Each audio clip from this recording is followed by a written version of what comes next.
अरबी समुद्रात गुजरात किनारपट्टीच्या उत्तरेला चक्रीवादळ निर्माण होण्याची शक्यता हवामान विभागाने वर्तवली आहे। ऐन पावसाळ्यात चक्रीवादळ तयार होणं ही दुर्मिळ बाब असून 1891 पासून आतापर्यंत केवळ 1964 या वर्षी ऑगस्टमध्ये अरबी समुद्रात चक्रीवादळ तयार झाले होते। त्यामुळे अरबी समुद्रात ऑगस्टमध्ये चक्रीवादळ तयार होण्याची ही केवळ दुसरीच वेळ आहे।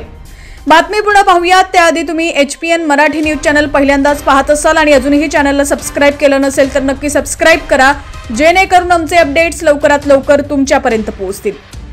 तर सर्वसाधारणपणे पावसाळ्याच्या आधी एप्रिल मे महिन्यात आणि पाऊस माघारी गेल्यानंतर ऑक्टोबर नोव्हेंबर हा काळ चक्रीवादळे तयार होण्याचा मानला जातो।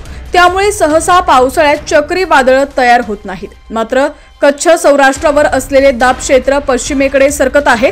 30 ऑगस्ट रोजी या दाब क्षेत्राची तीव्रता वाढून ईशान्य अरबी समुद्रात चक्रीवादळ तयार होण्याचा अंदाज हवामान विभागाने वर्तवलेला आहे।